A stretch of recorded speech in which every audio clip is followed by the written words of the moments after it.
Fino a 10. Mani sugli occhi, tutti quanti, mano sugli occhi. Joe Benjamin. Ok, contro, Mi raccomando, non imbrogliate, Non imbrogliate. Ok. Momento, scusa che sto arrivando, scusa. Ho fatto tardi. No, scusa. Ma com'è? Ma si può fare tardi? Beh, vabbè, si può fare ritardo, sì. Cioè, Si può fare ritardo. si può fare, no? Sì. Ma io non lo so perché? Perché hai fatto tardi? Cioè, noi stavamo giocando al nostro minuto, sembra una cosa normale. No, per te no, sicuramente. Scusa. E perché hai fatto tardi? Sentiamo un po', dai, cosa si inventa adesso? Vabbè, forse non te lo dico. No, lo vogliamo sapere? Lo vogliamo sapere, perché hai fatto tardi? Vabbè. Sì. Allora, ieri ho fatto lo spettacolo a Foggia. Oh. Allora, finito lo spettacolo, mi sono messo in macchina. Sì. Allora, tu sai che è a Foggia, per arrivare a casa mia devo fare la statale 16, no? Alle 2 di notte, perché io ho finito lo spettacolo alle 10:30, alle 2 di mezzo mi metto sulla statale 16 e faccio per ritornare a casa. A un certo punto in lontananza intravedo una bella ragazza con una mini donna così mini, che si vedevano i capezzoli. Vabbè, allora ho pensato, ma guarda questo poverino, sicuramente...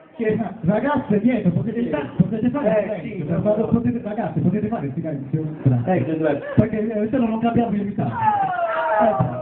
Silenzio, ragazzi.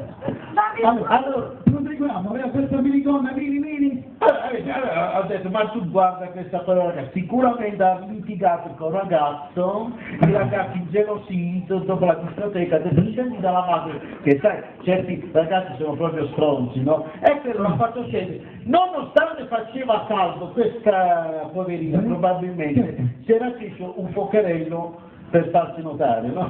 Cioè questa ragazza qui è stata lasciata a tirare sul pokerello? Non lo so, comunque io... tu mo al posto mio che cosa avresti fatto? L'ha presa in passato. Eppure io!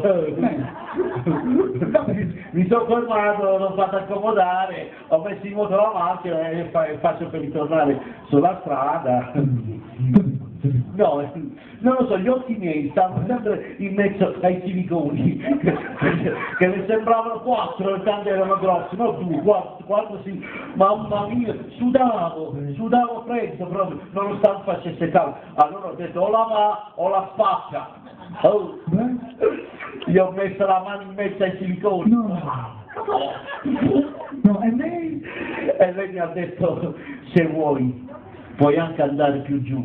E tu dove sei andato? Fino a Lecce. Ma sei proprio cretino! Ma che mi ha detto lei? Ha detto sei proprio cretino! Me l'ha detto con un timbro di voce tipico di chi fumo 40 sigarette al giorno, ma sei proprio cretino!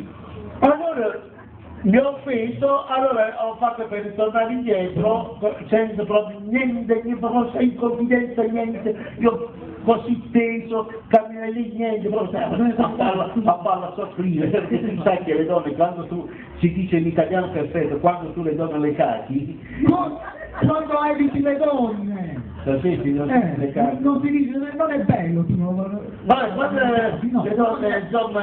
Quando le eviti? Lei non è rosica, no? Infatti, io stavo bella presente, lei a un certo punto ha preso la mia mano, l'ha messa in mezzo al taglio classico della donna, e con un timbro di voce tipico